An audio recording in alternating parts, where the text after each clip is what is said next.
we be akwa biomba Attention TV yes we inspire you more any day more and any day di kan den ya and any day di kan ya we pay Attention TV subscribe by your channel so na ubi nso wa like ama yen na wasanso a share amobi nso ehune ekoso ebo Ghana ha sei dededa ye nyina ehahwe ye nyina ye beye ahwe ye ho a ye ho masem sania ye bitutu amanfo ye timinye bi ebe ka kyerem ne nyina ehahwe ye ne mo ye se asem na esi ne de bi na ye de na ye yanuguso ye ka no begbegbe na mum sania ahwe ye bi ebeba baabi won se sesi ade ye hwe Ghana ha fa na baabi a Nigeria for ye kroma latafo wo ma beji Ghana ha nyina baabi afa o call la pass o mo ho o call agape o mo ho poku ase o mo ti se baabi na ye kase kumase baabi alatafo adoso anase Nigeria fo adoso ho pa sesi akotcho ba dem o kumase a anhwa obedu fufu kra wonya bindi alatafo no edika akodi ahemache be 5 no mo sajije ho no mo de abetu social media Ghana bia na de Ghana fufu e de tiesi a yankasa ye fufu no ye nya bindi alatafo age aboso na we na mentime ho ase bi esi maase mentime ho ase emi se alatafo ni bi akasakasa bi ba ye na abutoyem bia mba ma Ghana ni no na koma ehuru ekosuru ebia na ne alatane ne ye no na no ode otwese kan what the war na nkasa what the war na anu ode wo de mehwe ne free Kumasi Emra ewo kejetia mekire Dubai edwa hon mu a baabi a eben eyezu honom no aba beto dwase ndura bo be se eye Dubai kumu honom anopa no yesi akoa bi ede sika wo bi one de sika wo bi wo dwedwemu ani dwedwemu o mu gidie pa se abrantie bi a ono de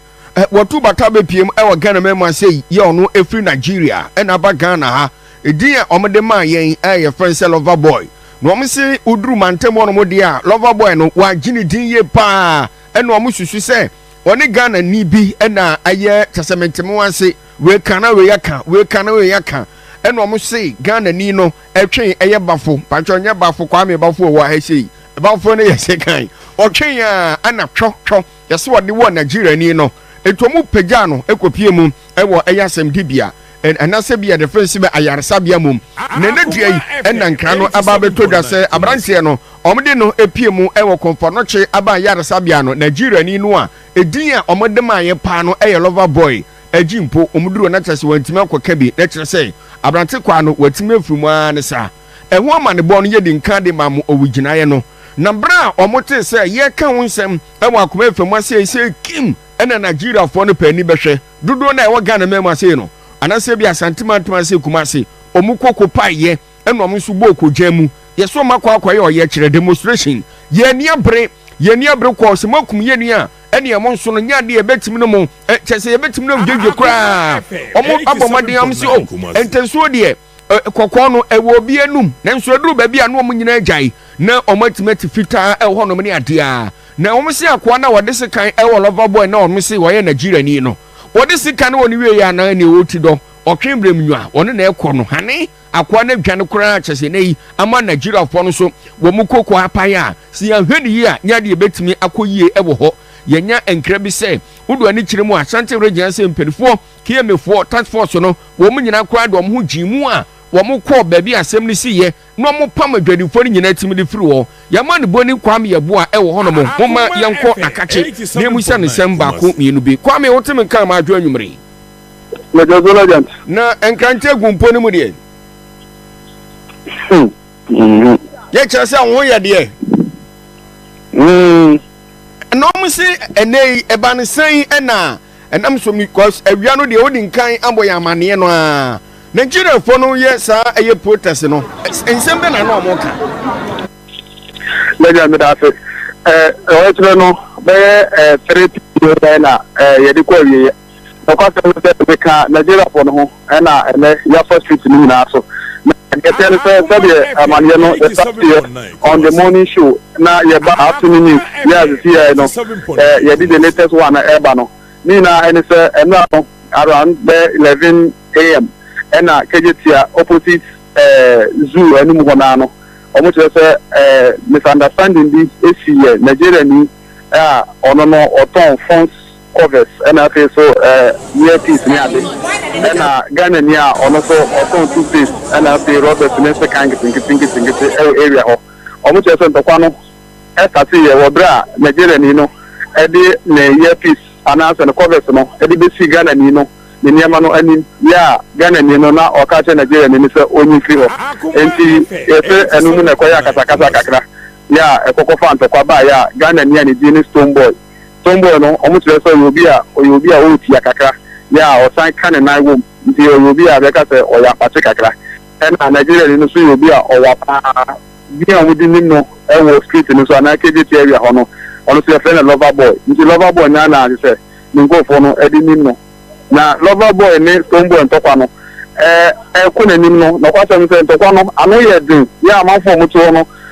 boni omo ye ni se omo nti ya mpata omo mi ni bia to the point is Stonebwoy no ye Ghana ni no etini tam sekan efi from ho e de wo Loverboy no Nigeria ni no enti about am na to mo rush Loverboy ndi no konfa no chi anopai na ni go for no say say eno am de no ko na crash ni survive wo na kwa say say after ba no pa be 11 to 12 mo no omo di kan ko shia Nigeria for mpain fo a omo wo Ghana ha titru ni Kumasi ha no omo ko shia omo e wo Kumasi KJT inside ho ya omo ni omo kasa ye now after no be midday mo ko no na omuti street no so enti omu start from ya omunia no ye won omu won sekan no eye dede no ye kire na de fa street no so fa children's hospital ni mo fa dum ekoye ko si Central Police Station na omu ko no mo se ni nyina ne se atemse na atu omunia omu ne ye aduma e wo Kumasi enti omu ko ye official complaint e de ma police commander no na atema na omu san eka ene se omu sre police even kura no omo ye kire no omo ayo emergency on be ya to asu fitin ne ko si Sunday na 3 days on be ye kire no na omo ba di omo di ka be ye official complaint no ama police for na ya we say ade say na atu omo and police for no omo 3 days so omo di chi sa akwa na e finish Stonebwoy no because omo chere Stonebwoy no e de won omo ni ani wie no na ojina around ho intilator no hu say amanfo tuba dodo no ode ba ya Ghana for no ntimi anche no officially amfa na nkoma police enti omu ni se Ghana for no di omo abro omu ni pa na ye ta de na nke bi ata bi Nigeria for omu Kumasi na Ghana enti kwa me bo omu susu se oye Ghana ni anase chenchen chan oye Ghana ni se omu na omu ho ni nyina no omu akonfirm se akwa no ye fene Stonebwoy ye oye Ghana ni kasa ya omuni na di juma e wo sa de ho a akwana to ne ma wo hododo sa na be ka no enti Nigeria ni no na Nigeria fo no ehu ni se Ghana fo na di omo abro se omuni pa na edi Ghana ni no sa awudi we a nke bia sa bi nka asem no aya asem fo fo kuma enti omo ka se police fo no se omo mo police fo no 3 days omo investigation no omo nchi sa akwa na e fe no Stonebwoy no enti sa omo di kan kura send omunia na wawu no e video so bi e de ama omunia no wo Nigeria se ade a omo ba Kumasi no Kumasi ni before omo anka so omo ni pa before ya omo ye Ghana for e di omo e Kumasi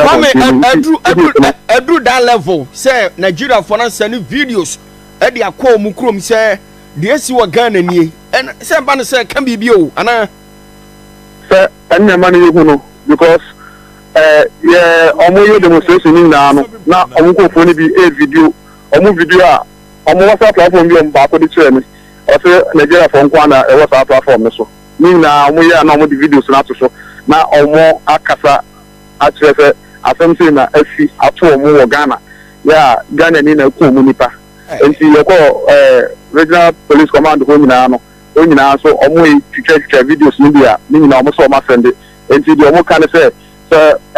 Ghana police no epena sunjendia eno make sure say sa crash na efe no Stonebwoy na amanfo ni no na wodi sa abone no ombeche no na Ghana man na di and this pa dia okwaso nsa asemo omunya mane nkada and omunya action no na dey so mbeka na for now until so ombe take action na we are seeing them me da say message say behwe aswe because sala tafo ne Ghana fo no wa musuban ne ye die no nsusua kakra e wontem unhu se da no alatani abayo bia begira social media so de so po Ghana fo se ye ni hwe won we ensam we nyina akoso Ghana fo ye be defend ye ho yɛbɛsɛ sɛ yɛbɛyɛ ahwɛ yie yɛne alatafo no entem makram